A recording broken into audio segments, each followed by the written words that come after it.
Bonjour, bonsoir. Et de par Herbino Bolanda Bisso, Bolanda émission Oyo. En ce moment, je vous présente le berger Janon Moulamba. Il vient de Kindu Babi Maniema, Kindu Place Oyo. Nous avons mis ce frère Janon Babi Kuna, avec un succès full. Kuna, so comme na Kindu. Comme na Kindu, vous avez un frère Janon Moulamba, so comme na Kindu. Donc Kindu est la place Oya Kangi. Est Mobimasi, il faut dire, ils ont un maboko ya frère Janon. Excusez pour les termes, berger Janon Moulamba. Bonjour, bonsoir. Pour les dépendre de votre balade, on dit bonjour, bonsoir. Hein? Bonjour, merci. Bonjour, master. Bonjour. Berger Janon Moulamba. Vous allez bien? Oui, tout va bien. Tout va bien. On dit, on va choquer. Nous allons bien, nous allons bien, nous allons en bonne santé. Je suis très bien. Ok, malé.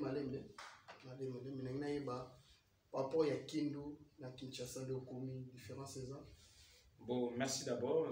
Bande Gonyo Sobazo Wanda Berger Janon Moulamba. Na pisi bino sombo te na kombo na Yesu. Berger Janon Moulamba azama na koli na Kinshasa. Malgré nzamba sala biso ngulu ya ko tambola pe mwa mingi. Précisément, to komi ko fanda na Maniema et to ngwesu na Maniema to yeko koma na Kinshasa. Je suis là, différence na Koloba. Et ils allaient à la capitale et qu'on a un peu de province, des tokolo ma différence il y a bon mais les mêmes musiques qui toujours ça na Maniema, pas les musiques des autres parce que à ce que un producteur, moi quand je qui bien même na Maniema, ce que un producteur, moi quand et qui ne peut bien fait tokolo ma difficulté ça moi par rapport à matériel donc la caméraman, la caméra est bien. Bah studio est bien, tout ça dans ma difficulté qu'on a parce que la province, au monde a aux capitales, nous sommes allés. Oh, tout le difficulté en moi on a caméra, je sais qu'il m'a caméra sur ça. Ok. Frère Janon, dernier mini-kindu. Ou tout le mini-kindu, parce que surtout il y a est qu'on est là bas guerre, est là maman il y a bien tout va tout va vivre frère mon pasteur mon berger mon ça la succès na kindu na nenga kibonzambe et l'équipe surtout malgré qu'on a la guerre, les gens tout ça m'a bimisi kuna et puis tout ce que beaucoup au kimi guerre to banane. Merci beaucoup berger Janon Moulamba.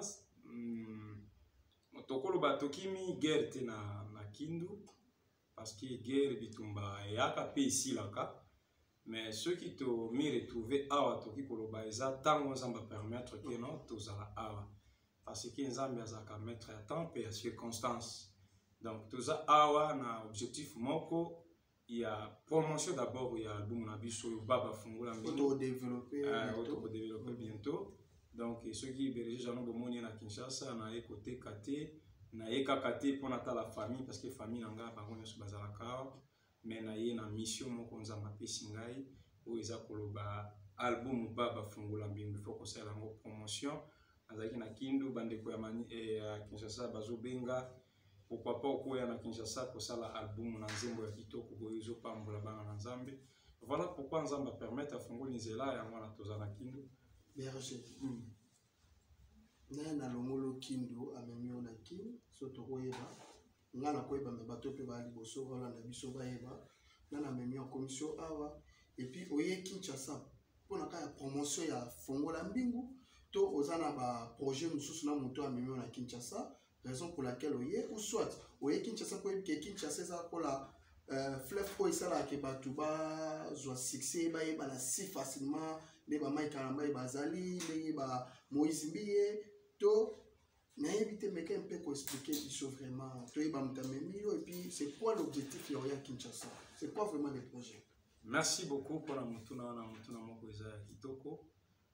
Ceux qui berger Janon azana Kinshasa ezana moto Nzamba simbaki moto moko Nzamba simbaki un papa bien oyo amesana ko soutenir un serviteur de Dieu c'est un homme bien vraiment oyo amesana ko soutenir musala Nzambe nga nazala liboso te eza eloko ya sala kangwa chaque fois Nzamba simbaki motema na ye asimbaki à travers chanson baba fungula mbingu albi ceux qui toza na frère oyo azana tala ya monene boyo. Pourquoi pas tout y a ma beau côté à Kini Liboso. Alors, asimbamaki alobi non olie ocontinue kaka koservir kaka kuna na Maniema ekozala pe bien obeti pe mwa batour na baprovince pe mosusu bayeba mpe kodécouvrir parce que nazalaki na Maniema bato babande kobenganga ezali kaka na Kinshasa te nde babande kobenganga meme na poto baoluka berger Jeannot Mulamba naza na bato ebele baobenga ngai fo ya banzembo wana vraiment ekozala bien to adorer ensemble alors ndeko wana papa wana oyo aza na motema moko na kopesa mbote d'abord bisika azali napesi mbote na mama bisika bozali na bana nyonso nzambe apambola bino bocontinue kosoutenir biso parce que toza kaka na besoin ya soutien musique sans soutien eza vraiment mbutu donc toye awa naye kaka kosala promotion ya album baba fungula mbingo te mais naza na makambo ya mingi oyo ebombani mpe quoi vous savez makambo nyonso ezalaka kodévoile bango moko na télévision boye te donc soki toyaki awa tokoloba alors oyo toki koloba donc eza kaka mpona promotion kaka nde tozoba tobandi déjà parce que banzembo ezoleka déjà preke na bachaîne mwa mike awa na Kinshasa comme RTNC, TV50, tozolinga ekindi na babi1, Antenne A, mwa bachaîne ya mwa mingi wana parce que permettre pe bandeko mosusu bamona yango. Donc c'est un peu ça quoi. Mais je m'excuse là pour prendre encore un peu. Mais ina yeba album na ya Fungula Mbingo. Et ça papa wana motaza producteur nango, yepé distributeur. Donc soit tu as dit ya ko taka projet mo de Salamaki a dit bon, na continuer na projet na pour na deuxième projet au sama oya binko. Merci beaucoup d'abord avoir kokoma awa na koloba omoni na Congo tozaka suna ba producteur te. Là c'est vrai. Donc tokoma na bato oyo kaka soki nzamba simbi motema na ye asepeli akokota studio abimiseli yo ba CD abeti yo ba concert et na bosanaki d'abord avant même na Kinshasa moto wana abetaki biso concert moko na Maniema. C'était dans le cadre de soutenir qui est là, bande Maniema bande kosenga, il fallait to beta sortie officielle album tout tira ko sala monante, mais à travers papa ana tout ça qui sortie officielle, na sala qui on a les palmiers bande ko ba ibina les palmiers na biso ya Kindu Maniema, tout ça qui déjà je pense comment on a ba émission. Et ça déjà na Jeannot Mulamba pour mon concert Evra Nino ça. Ouais. Alors donc pour le moment to ko lo ba yende comme producteur parce que nazana maboko na ye. Mais rien n'empêche que mutu mususu akomona alobi ke no ngapi na li kotia un plus na ngai wana et ko empêcher te donc papa wana azo soutenir biso azana ba mambongisi ya mingi moni ezalaka be lokola simba maki na molimo nzambe ozo comprendre ngana mutu naza artiste moko biso ba artiste tozalaka na ba exigence moko boye o esengaka vraiment esale mabongo alors pour esenga ke no il faut budget moko boye ezala po bosala eloko moko ya bien ozo comprendre peut-être ye na ndenge azomonela makambo aza na OP azopenser aza na vision na ye pe oyo nga na oki kosenga kaka lokola déjà asi asimbi biso andimi kosoutenir vraiment ekozala une bonne chose pour nous ya continuer kosoutenir biso isuka kaka na album Fungula Mbingo te parce qu'il y a kutaki déjà yango tosi to travail yango déjà na studio toza na banzembo mosusu toza pe na programme mosusu ya kosala biloko mosusu mais tozokende d'abord malenge. Berger oza pour combien de temps? Oza combien de temps na Kinshasa? Soit oye bovanda malamo na Kinshasa to fozo na kiso van pozo na Kindu oza pour combien de temps?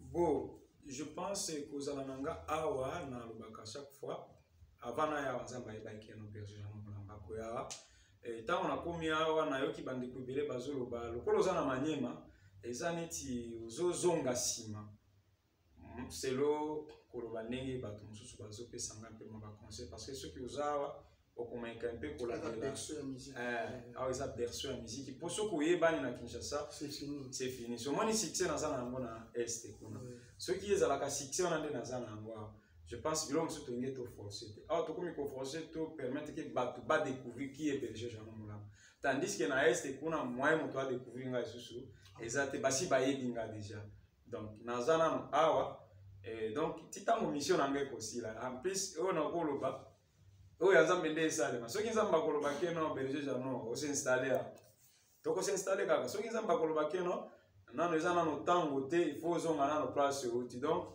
pour le moment naza na choix te ezo dépendre kaka ndenge nzamba koloba mais ngai mpona intérêt ya ko avancer pourquoi pas na boya kofana na Kinshasa tout comme naza kuna na okipe na zoyaka na zomi eza na problème te ya mutu eza d'abord ko soutenir vision naza nango ke ikende vraiment ekende vraiment batu bapambwama parce que biloko ya mingi ebombami na kati nano ebimi te manque ya bamoyen toza na yango te mais toyebi ke no nzambe nde mokolo mbongo nzambe nde mokolo biloko nzambe nde asimbaka bato kaka ndenge auti kosimba papa wana makambo oki kochange na minute moke donc totikeli yango kaka nzambe berger ozosala promotion ya fongola mbingu oyo eza album na yo eza nzembo oza na likolo na actualité fongola mbingu bato bakozongo ndenge nini mani yani bato bakosa po azwa fongola mbingu. Merci beaucoup. Promotion nombosala ngo ndenge nini okopermettre moto amema na France, Angleterre akozwa nzembo wana ndenge nini. Merci pour la motuna wana mais ce que je regrette beaucoup bandeko bayebi keno bakomi kopirate biso mingi osali clip o dépenser bambongo na ba studio osali ba image ba dépense ya bateni ba musicien balati bobundi bobimisi quand même quelque chose moko ya bien mais au moins na moto akika na cyber azui yango peut-être na 100 francs yo moko artiste bénéficier na yo moko to créer qui déjà système ya YouTube je pense que ça na mabongisi ya kubongisa compte na biso ya YouTube wana ezala vraiment bien et loko ezoka musanga mingi ba chrétien balingi ko s'abonner te tango oza ko s'abonner et ko permettre ata ceux qui YouTube ba ofutanga par exemple $1 ceux qui 10 personnes et bien 100 personnes 1000 personnes va contribuer à $1 so mani keno no kozo ata néfice quelque chose moko boy ko permettre ngana zonga sur na studio na sala sur ce loko ani ope ba accompagner ko accompagner kangai azangata oui même pourquoi pas ko futela bango ata ba minerval na ba classe donc ezo senga ke ba Christ ba soutenir biso bo s'abonner tango tozo lancer ba biloko ya boy oki o s'abonner kaka na o s'abonner so ko télécharger et ko permettre que artiste a s'avancer mais chose grave moto comme on a kaleki comme on a kaleki abeti kala voir même église au sambela pour bâtir au coup de main il y a ko s'abonner on a kaka eza problème vraiment nazo senga na ebiki bo soutenir na kabiso na ba prière bo soutenir na kabiso na ba conseil mais pour continuer sur ko soutenir biso sur pas financier parce que finance ne permet à comme toi ça la clip ya bien ne ko permettre que notre côté na ba studio ya bien pourquoi pas ngana otala ba clip musu soir clip moko eza ko édifier même batuté clip eza ko induire les hommes même batu na perdition mais au côté la qualité ya clip wana ozoka oui wow mais pourquoi biso tozo tombo la bendele fungola mbingo ebe bénir batu ko nzembo batu bazo benga na États-Unis na France na Canada Australie presque partout yo moko tozo za kaer moko nayo ouais batu bazo benga nzembo zo bénir batu be comment kozanga mutu ya ko soutenir donc tout ça a besoin batu ba soutenir musala o nzambati vision nzambati katna biso afin que et s'épanouir et que partout dans le monde peuple de Dieu ba pambwama pourquoi pas ba ba ebina no nzambete à travers fungola mbingu nzamba fungola bango mbingu bakuta na pe na nzambe et auto koloba je pense que bato bavandi ba landa biso ba yoka fungola mbingu ba ebate fungola mbingu eza nini fungola mbingu eza soki nini soni to ça me fungola mbingu eza chanson on a tika bino découvrir à live avec Berger Janon juste pour 30 secondes et puis to meka ko développer na ba question etika pour et puis après et loko ba question na cas sozo zero mazawa na pona mituna ko pambola peuple de Dieu avant na salama acapella donc fungola mbingu ezoloba nzamba fungula lola na yebi yango na Kiswahili ki fungola mbingu pesa misala toleli mingi tokiti na makolo na yo yonde bandeli yonde suka mabala ba grande sœur na biso belé batelengani na bandako mabala ezo ya te pesa donc eza vraiment chanson moko eza profond baba niende kwa nani lokombe niende kwa nani nafika mwisho niko na mambo ya kukuambia kamanda kama kutenda peshi ya wapi baba karaga kenkonga kamanda lokombe miewe okome baba fongola mbingwe kokombe fongola mbingu nafika mwisho baba enda kwa nani baba yangu fongola sikio baba unisikie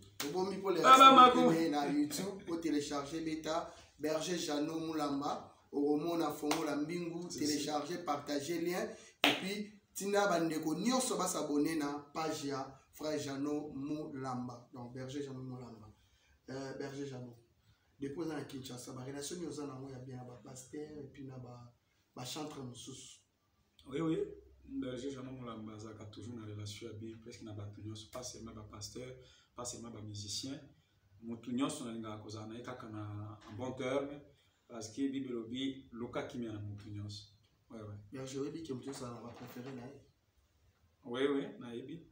Na biso to za lumière. On appelle na préféré non, on appelle na préféré non. To va préféré na yo na mission chrétienne les amis. Bo baza ebele.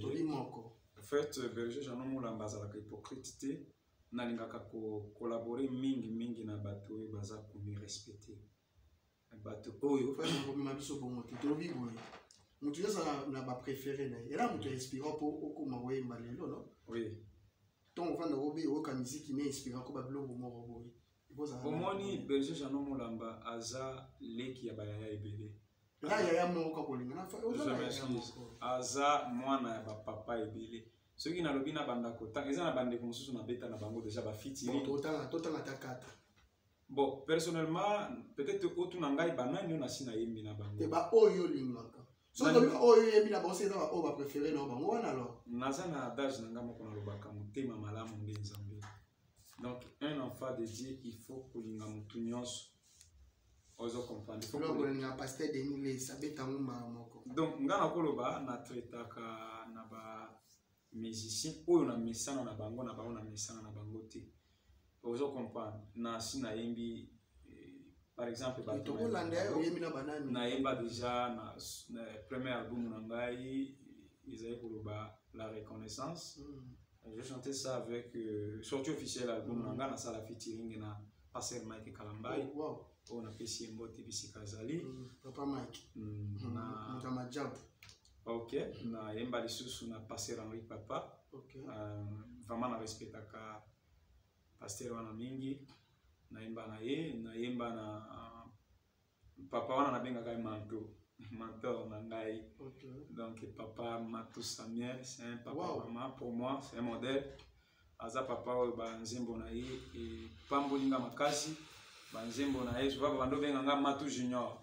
Donc tout ça na featuring soki nzamba sungi toko sala que de tout moyen qui to pesa peuple na nzambe clip wana parce que basi bazwa qui déjà image et tikali ba image na ngai ce qui est ici je pense to présenter bateau na yema na bande ebele ba pasteur Mike Flore baza vraiment ebele ba pasteur Yannick Ntumba baza ebele baza ya mingi on azwa ta la sœur Mireille Mbayo Maman Lorbongo kutana papa Denis Ngonde donc d'ailleurs ceux qui nzamba sungi na mabongishi ndenge zo ya naulu eza ba secret na ngana ko lobango te nzamba sala ngango lo fama na ko sala de toute façon na yemba na bampaka na biso nyonso Berger na batu nyonso tenge biso collaborer na bango et lo mo etikenga onke donc excusez na nenga ki nkolo pe totongaka na ki nkolo totonga monke oyebi ke papa Matou Samuel batu balobaka na binga te batu balobaka na réputation bien te ba message ne bima blo nzire no kina détail te mettons au benga ba benga ko Matou Junior au mona te risque là que peuple de Dieu ba trébucher te na sima wana tant que ba que papa wana.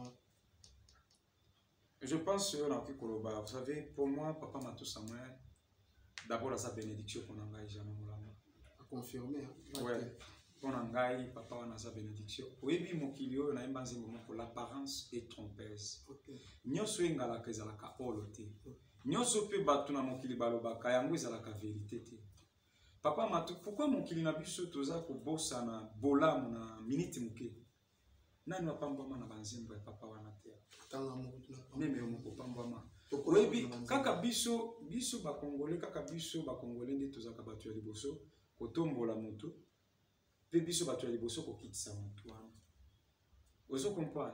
Ngana lobaka à chaque fois nzambe mokolo ya suka bato ebele peut-être bakomona nzambe te pona tant sous koloba makambo ayebite.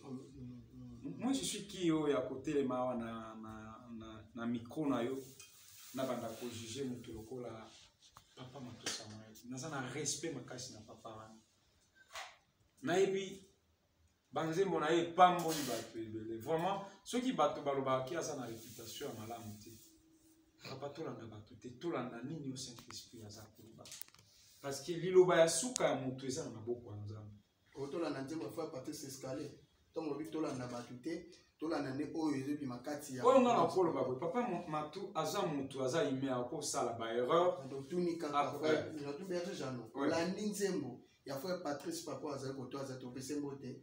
Olandi nzembo auto bimisela biso a Escalier.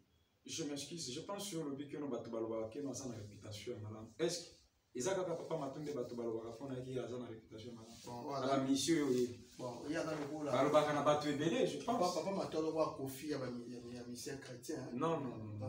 Écoute-moi mon frère, on a koloba. Ngai pour moi, papa Matunde a bénédiction pour ngai. Tika ngai na image wana na mutu na ngai. Oyo bato bazoloba. Oyebi ata ndenge ozana. Soki yo ndimi na nzambo yanga. À ce moment-là, on commence à miracle. Mais si vous doutez déjà dans Nzambe ou dans l'assemblée là, et vous êtes difficile de voir un miracle dans Nzambe. Donc, ceux qui m'ont douté dans Nzambe, papa Matosa Samuel, Nzambe c'est juste. Bible obi na Nzambe ba bomba ka ete balobela ka payete. Mutu ceux qui sont tambola en dehors na volonté en Nzambe. Tika jugement ça en Nzambe moko mokolo suka. Je pense papa Patrice alobaki mokolo suka. Mutu na mutu bakosambisa e kolandisa misala oyo azosala. Donc biso toza ya mutu ya awa totika na makolo ya Nzambe tosambela Nzambe. Personne oko juger moninga te. Oko juger moninga te ya mutu eza peut-être kosambela parce que aza na élévation ya monene pourquoi pas bitumba eza muke. Donc c'est un peu ça. Pour votre information, moninga mona tinela ki nzembo na yo. Après ça va koyoka yo ayisinga ozana ba style ya Pichu Mwanza. Frère Pichu Mwanza. Nous sommes les bakaye. Donc nous avons signé le quoi bon na yo moko. Omi Monique Pichu Mwanza, Tommy Monique Kaka Berger, Jano Junior Matosa Samuel. Bon, on a pris sur le big kala parce que tout n'a pas propos ya papa Matu na ba kala tant on a bandé parce que na bandé ko interpréter ba chanson na mingi. Bato babando benganga Matu Junior. Il faut être reconnaissant. Na pamba na banzemba papa na mata même avion. À cause de banzembo na emba banzembo papa. Donc na oki jamais cause la ingrate na télévision. Moi j'en ai assez extrait kala mingi te. Donc ceux qui te lobi qui non de kona wana robaki qui non na zalwa Pichu Mwanza d'abord. Donc c'est un frère pour moi, je pense ceux qui ont la mémoire bien puisque ça na pisi mbote. To banda biso sont ensemble. OK. Ezaka Pichu Mwanza. Ouais. Yeah, bande ko ba c'est pas ça na pousse le bopo bientôt ya mena plateau na yo. Question za ki ya yo. Peut-être ako bossa na ngai mais ngai na bande osambela na église intervient se voit bande ko ya koyemba wana. C'était pas seulement Pichu Mwanza, ezaki pe na frère moko Denzu. Je pense Pichu Mwanza est bien Denzu. Wana vraiment ezaki ami na nga vraiment. Mais nga na bande mona ezaki neti guerre entre Pichu Mwanza et Denzu parce que bazaki pe na église moko. Donc, ceux qui ont se rappelé na intervient je vois au Congo na commune à Kinshasa, abando ya wana akoyeba ceux qui vont maza na réfléchir bien. Donc, c'est un frère pour moi. Ndeko wana ceux qui a le vivre bongo eza pour mite. Bamsu baloba pe ke oyemba kwa nani papa Matu. Bamsu baloba ka oyemba lokola frère tel. Donc, mutu na mutu aza na ndenge na mutu no soit libre. Ya koloba oyo akoloba par rapport à berger Jano mais ya mutu ezaka nzembe pambola mutu. C'est ce qui importe. Je le dépose à Kinshasa, ça fait combien de temps déjà? Bon, depuis na Kinshasa, on a totalisé déjà un mois. Je pense qu'au côté de les réseaux sociaux, on a les réseaux sociaux. Oui, tout à fait. Ça, tu as la artiste, sinon c'est faux. On est comme le télévision, ami Valé, tout va s'intéresser dans le go. Oui, pasteur Denis Les. Prophète Denis Les.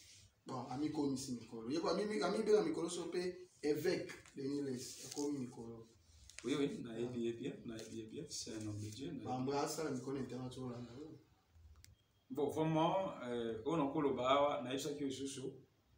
naza ko se concentrer mingi na album onga nazo sala album na ngai Fungola Mbingu vraiment bato ba s'intéresser na yango nazwa vraiment temps mingi te ya kokota kuna mais nayoka kaka ndenge ezalaka non dernièrement nauti azalaki na matanga afelaki grand frère na afelaki papa na biso mosusu que son âme repose en paix donc pe na pesi mes condoléances na passé de Niles prophète de Niles bisika azali donc naoka ki wana difficulté à resituer même comment dirais-je qualité titre il y a papa la chose de Niles pasteur prophète évêque donc mais toi qui a continué la polémique à la musique dernièrement on a critiqué Wera Bafali tout après on peut ça comment le va bien arrêter le président ba Warion en étant serviteur de Dieu tant que yo posant la carte il y a corps du Christ tant Hollande va bloquer on a sur pasteur azo ça vous dit quoi? Est-ce qu'il y a un peu ça parmi les blocs qui édifier le peuple de Dieu au bloc prophète de Niles ça bon vraiment la question on a causé un peu bref.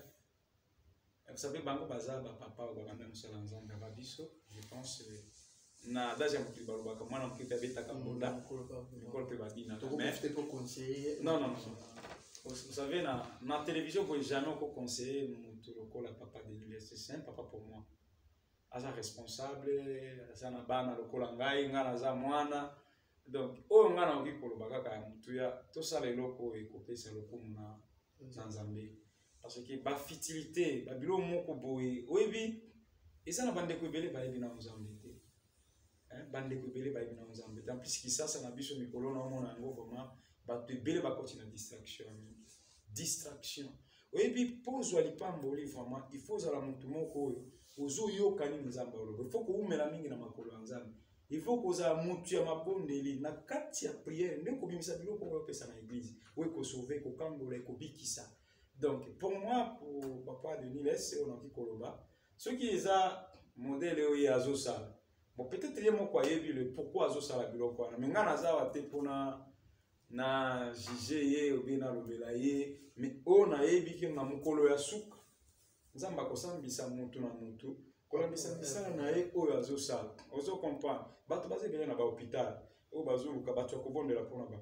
Bango je m'excuse. Bato ebele bazotelengana tozana bana ebele bazana balabala oyo vraiment bayebi Nzambe te pourquoi pas to memela bango évangile te ke totika na babilo moko zo pesa lokumu te ozo comprendre donc elanga zana no munene oyo faut tokota totika na babilo ko bilo moko boye oyo ezo pambola Nzambe te vraiment pour moi na koloba dans l'église de Niles so ba ben chokete okeyema nazalaka vraiment mutu nazalaka discipliné et je chante que pour Dieu na yembaka te pour un sentiment ou bien parce que beaucoup de sanga mbongo non na vana tele mana qui déplace na tout na volonté Nzambe Nzambe lobi nini ozo comprendre to futo zongela ndenge za kikala lelo komi kaka muto présenter $10,000 $5,000 na okende est-ce que Nzambe permettre okende ozo comprendre okende ko pas l'église na problème te mena kende na ta Nzambe parce que Nzambe a pay ça yo révélation wana okende je m'excuse